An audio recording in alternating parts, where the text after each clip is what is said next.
Good morning, students. Welcome to online classes. On behalf of the college, ISL Engineering College, and on behalf of both the departments, Computer Science and Engineering Department as well as Information Technology Department, I welcome you all. Myself, Muhammad Afzal, Assistant Professor in Department of Computer Science and Engineering in ISL Engineering College. So, in this semester, I'm going to teach you programming for problem solving. It is a subject in your first year for CSC, IT, and Civil EEE departments. It is going to be in the first semester, that is Group A courses, and for Group B courses like Mechanical, ECE, and other streams, other courses, it is going to be in second semester. So being CSC students and IT students, you are going to learn this subject in your first semester itself, hopefully. So what exactly we have in this subject, today I am going to give you a brief idea about it. So how we are going to deal with this subject in this particular semester, that we are going to discuss in today's session, hopefully. So students, we have already done with these bridge courses. We have completed many important concepts like your HTML, your CSS, your Microsoft Excel, and other engineering stuff in sciences bridge course concept. So hopefully you all have completed all those bridge courses successfully.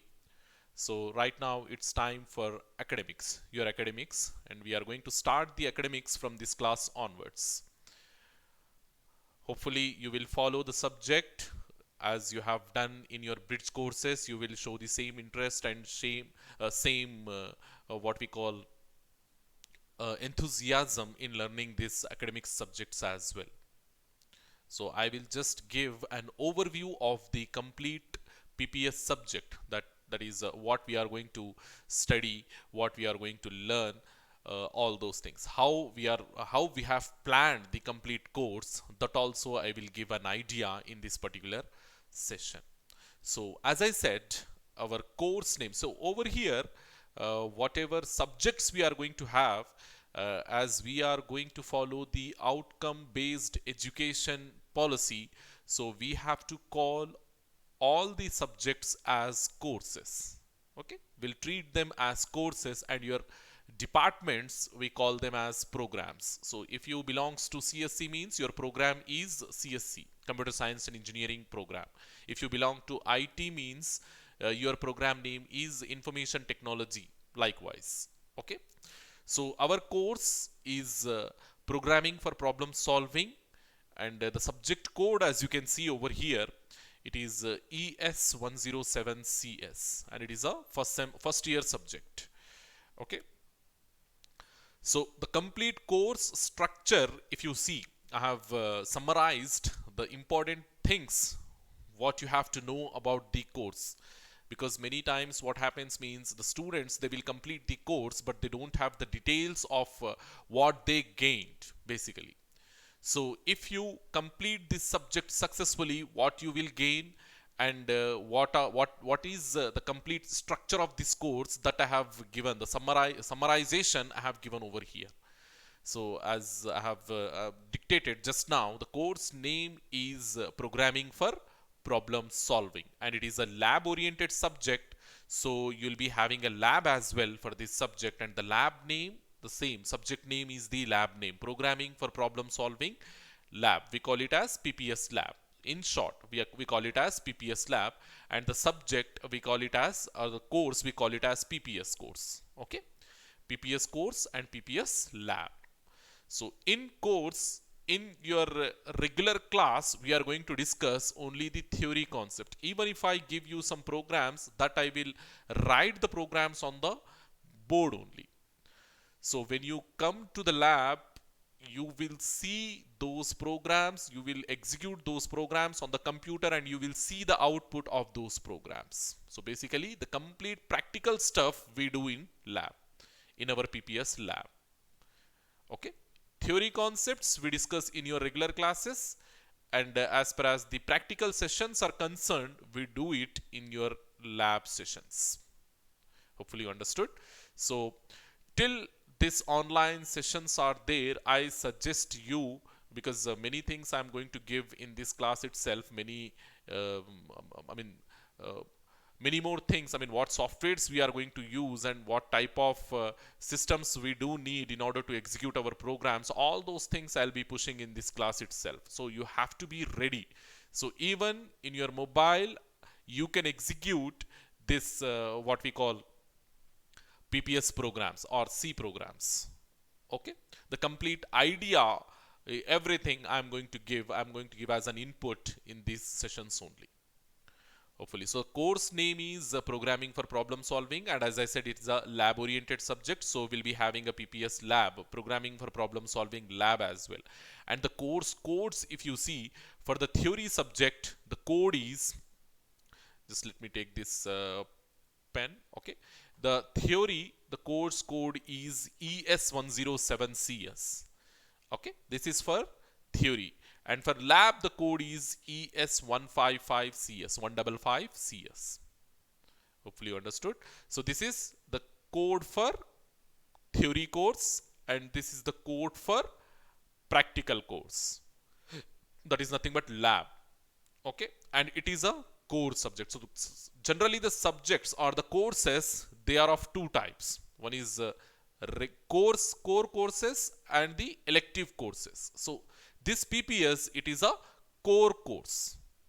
Okay, so and what are these credits? So if you successfully, so they are going to maintain, I mean the university people, student wise, they are going to maintain points in order to promote, in order to give the promotions to you people, so that you will come from first year to second year to third year to final year. Likewise, they will maintain these points and they will give certain restrictions on these points. So let us say when it comes to the second semester, where you have, I mean the university has to decide whether to promote you to the second year, that is nothing but third sem, or not.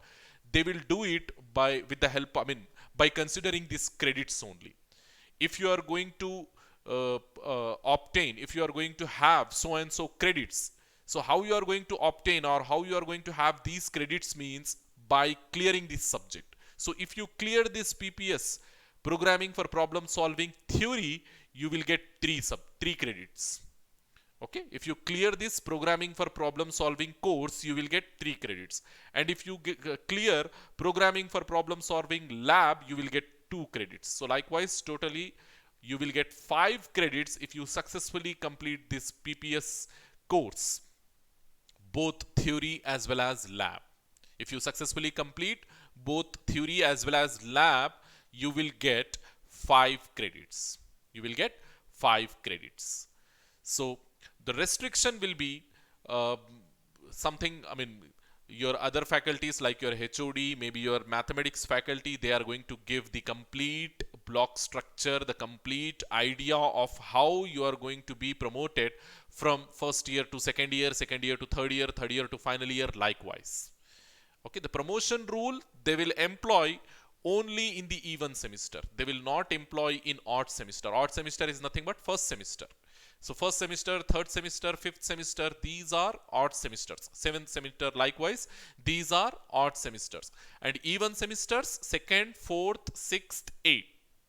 Like this, these are even semesters. So they employ the promotion rules only in even semesters. So when a new academic calendar, I mean when a new academic year will start now, at that point only they will employ this credits imposition. So based on the credits, if you are having so and so credits, then only you will go to the second year. If you don't possess those many credits, simply they will detain you. Okay. So the detention rules, the promotion rules, everything your HOD and other faculty members belonging to your concerned department, they might explain in detail. So I'm just giving the idea of what my course is having, what my course structure is. Okay. So the credits I have explained, and then the assessments. Assessments are nothing but the tests what we are going to conduct, how we are going to check whether you are reaching the subject or not, reaching the course or not, means with the help of these assessments. So basically we are going to have three different types of assessments over here. Okay, so one is, two different types. One is internal, one is external, and internals twice in this semester we are going to have. Internals twice in the semester and external only at the end of the semester. Okay, so internals 2 times, external only 1 time. So these internals we are going to conduct both for theory as well as lab. Okay, for theory the internal marks, internal assessment marks are 30. Okay, generally if you whatever internals you are going to write, that you will write for 20 marks, and remaining 10 marks they have divided into two. Okay, 5 for your what we call assignment submission. If you submit the assignments on time, they will give you that 5 marks, and the other 5 marks they will conduct some extra activities, like they will give you some projects, they will give you some presentation job, they will give you some group activities kind of things. Okay, so based on this performance, how you are performing in all these activities, they are going to decide another 5 marks. 5 marks for assignments and 5 marks for these activities. So on the whole you will get 10 marks, and 20 marks you are going to write the written test, internal test. 20 marks internal test. So overall 30 you will get. And first internal 30, second internal 30. They will calculate the average of these two. They will calculate the average of first internal and second internal, and finally they will add those 20 average with that 10 marks to make it up to 30. So whatever you are going to score in that 30, it will reflect in your memo, okay, as internal marks. So the next thing, for external, this is whatever I have explained over here, this is for theory internal. So we are going to have practical internal also. So whatever I just now explained, like 20 marks for written test, 5 for assignment, 5 for other activities. So overall 30. And internal, whatever you are writing, first internal, second internal, 2 times you are going to write the internals, and they will take the average of those 2 internals.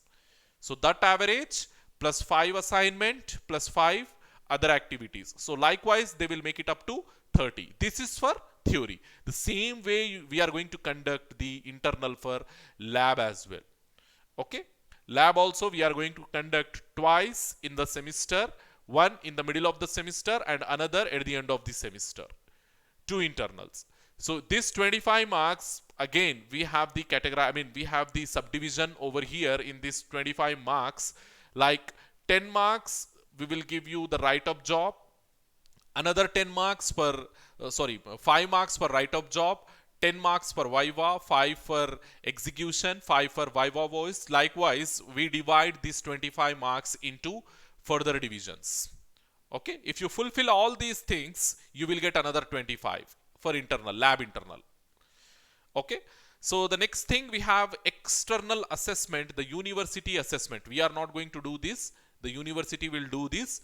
And this external assessment we are going to have both for theory as well as for lab. Okay, for theory assessment we have 70 marks. We have 70 marks. So your question paper pattern, again your internal faculties, the department faculties, they will explain how the question paper pattern and all you are going to get in your external exams. Okay, again once the time permits, near to your internals or near to your externals, we too going to discuss previous year university question papers so as to make you ready for the external exams, hopefully. So here this 70 marks for external assessment inside the theory course, and for practical course we have 50 for your external assessment. Okay, this 50 marks will conduct external lab exam at the end of the semester, and again we are going to have subdivision into this 50 marks, like 10 for write-up, 15 for viva, 15 for execution, and another 10 for record. You have to write a neat record for the fulfillment of this lab course. Okay, So that record, if you submit at the end of the semester, you will get 5 marks per record, 5 marks per observation. You need to maintain an observation as well. Okay, for the lab course. Hopefully you understood all these things. And by the way, if you have any doubts, you can push me. I mean, you can ping me at any point of time. I'm ready to help you out. Okay. So this is something, the assessment process, how they're gonna do internal assessment, external assessment, everything we discussed. So the next thing is course outcomes. So as I said just now, we are going to follow the outcome based education policy, outcome based education, OBE policy we call it as. So according to that policy, we have to make the students aware of what they will gain from this course, what concepts they will learn from this course at the beginning of the course itself. Because having the output in mind and pursuing the course, it will become very easy for you to understand the course. So the goal, course outcomes are nothing but the goal we are going to set at this level. So reaching the goal throughout the course, how we are pursuing. Okay. So reaching, that is nothing but your mission. How we are following the course, that is nothing but your mission. And what we are setting up over here, that is the goal set, the vision. Okay. So the course outcomes, that is nothing but after successfully completing this particular course, what the students will learn. Okay. The students will be able to, okay, they will know what this algorithm is. So if you read out this first course outcome, they are able to understand the term algorithm. They are able to formulate the algorithms for not only arithmetical but also the real-time logical problems. Okay, framing the algorithm, it is not only mathematics kind of thing. We do have some real-time issues, real-time problems. Okay, when you are going to reserve a ticket, okay, inside a station, railway station, there we are going to follow a particular method in order to reserve the ticket. So if you are visiting a library to take a book, there also, in order to take a book, we have to follow a particular strategy. If you are inside your kitchen and you are making the tea, there also we have to follow a particular strategy in order to make the tea. So all these strategies, all those are, I mean, getting a book, making the tea, and reserving a ticket, all these are our real-time problems, logical problems. And in order to solve those problems, we have to follow some logical procedure, some logical strategy we have to do. Then only we can solve, isn't it? Suppose if you need a book and you are visiting a library, visiting a computer lab, is it possible that we can get the book in computer lab? No. So in order to get the textbook, you need to visit the library only, isn't it? So the strategy what we are going to follow, that strategy is nothing but your algorithm. Okay, so you will come to know what is an algorithm. Not only that, not only knowing, you able to formulate the algorithms for both arithmetic as well as logical problems. Okay, this is our first course outcome. So the second outcome, after formulating the algorithms, you people will be able to translate that algorithm into a program, into a computer functioning program. You can run that program inside a computer and you can see the output of that program. Okay, so basically whatever programs we are going to write here in your PPS subject, PPS course, all those programs we are going to write in C language only. It is a computer programming language, C language. Everything specific to the concepts, specific to the points we are going to study, we are going to learn throughout this semester.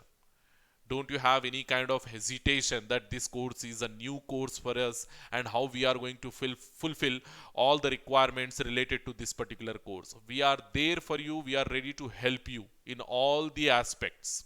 Even if it is a minute doubt, just don't be with it.